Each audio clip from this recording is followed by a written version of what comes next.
Salam damai sejahtera buat pemirsa di mana saja saat ini sedang berada mengikuti YouTube saya ini. Saya berdoa supaya semua kita yang ada tetap dalam keadaan sehat walafiat. Mari berdoa. Terima kasih Tuhan, hamba boleh berjumpa dengan para pemirsa dimanapun saat ini sedang berada. Kami mohon Tuhan beri kiranya senantiasa kekuatan kesehatan dalam kehidupan pemirsa di mana saja sedang berada pada saat ini. Jika ada yang kurang sehat, hamba berdoa biar kiranya tetap diberikan sehat walafiat walaupun dalam kelemahan tubuh, sehingga dengan sehat itu senantiasa boleh membaktikan diri kepada Tuhan. Dalam nama Tuhan Yesus, amin. Saudara-saudara yang saya kasih dalam kasih Tuhan, mari kita membuka Alkitab kita saat ini. Bagian firman Tuhan saya ajak kita membukanya ada dalam kitab Perjanjian Lama, Amsal pasal 10 ayat 4. Saya baca firman Tuhan berkata begini: tangan yang lamban membuat miskin, tetapi tangan orang rajin menjadikan kaya. Saudara, apa yang disampaikan oleh orang bijaksana di sini dalam Amsal pasal 10 ayat 4 ini adalah kata-kata bijak yang luar biasa yang tentu akan memotivasi dalam kehidupan ini, supaya dalam kehidupan ini sekali kita, siapapun dia, akan senantiasa memiliki semangat kerja, kerajinan dalam bekerja, agar dalam kehidupan ini ketika kerja yang bagus, kerja yang baik, pasti akan senantiasa mendatangkan sukacita bagi dirinya atau bagi orang lain yang ada sekelilingnya.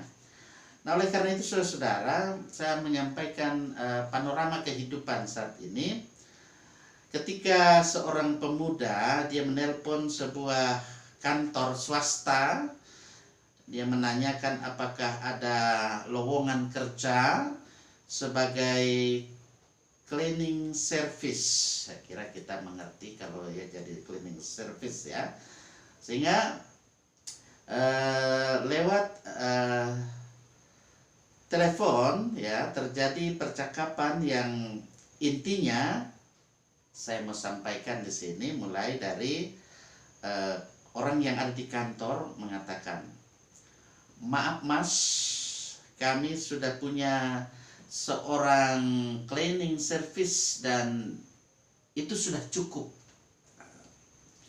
Kemudian pemuda itu bertanya, tapi mohon saya supaya bisa diterima walau dibayar hanya 50% dari gaji seorang cleaning service, begitu dijawab. Kemudian pegawai kantor swasta itu menjawab, maaf mas, kami tidak bisa. Kemudian pemuda itu berkata gini, tapi saya bisa tunjukkan bahwa kerja saya bisa lebih baik dari dia. Orang yang di kantor itu mengatakan bahwa kantor swasta mengatakan, maaf mas, kami telah melihat dan menilai pekerjaan cleaning service kami sebagai yang paling baik dari semua cleaning service yang pernah ada. Kemudian pemuda itu berkata, oke, kalau begitu terima kasih. Nah, itu. Saudara-saudara, pertanyaannya adalah siapakah si pemuda yang menelpon? Dia adalah tentu yang menelpon itu si cleaning service itu sendiri yang ketika ia bekerja di kantor swasta itu. Pertanyaannya adalah kenapa ia menelpon? Yang pasti karena ia ingin tahu bagaimana hasil kerja dan juga penilaian atasan yang ada di kantor swasta itu. Dan ia ingin memastikan secara jujur dan juga secara otentik apakah kerjanya sudah bagus atau belum. Jawaban via telepon dari resepsionis itu memuaskan hatinya.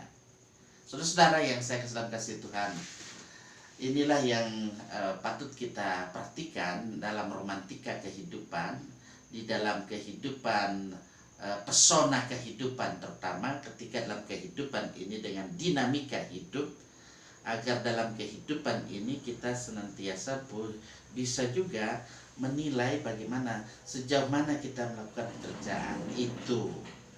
Sehingga dengan memperhatikan pesona kehidupan yang ada disampaikan di sini, kita melihat dari Amsal 10 ayat 4. Di situ katakan, tangan yang lamban membuat miskin, tetapi tangan orang rajin menjadikan kaya. Jadi ketika seorang cleaning service itu dia bekerja dengan rajin, nah itu pasti dia akan tetap dipertahankan, bisa bekerja di tempat di mana ia bisa melakukan pekerjaannya, aktivitasnya.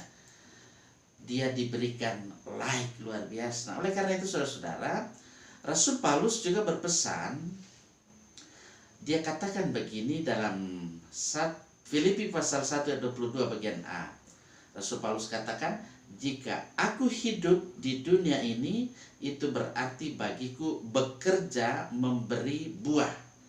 Saudara-saudara yang saya kasih dalam kasih Tuhan, dalam kehidupan kita ketika kita berada di dunia ini, hendaklah dalam hidup kita ini tentu memberikan sesuatu yang mempunyai hasil.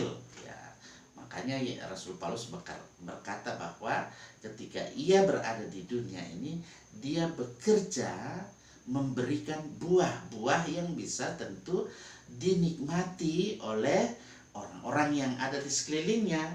Nah, oleh karena itu saudara-saudara yang saya kasih dalam kasih Tuhan, mari dalam kehidupan ini kita senantiasa hidup sesuai dengan firman Tuhan yang ada ini, sehingga dalam kehidupan kita memiliki tangan kita ini supaya rajin, kemudian ketika kita hidup, kita bekerja untuk menghasilkan buah, memberi buah.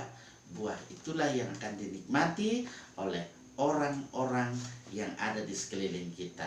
Tuhan akan menolong kita dimanapun kita berada. Terpujilah nama Tuhan. Amin.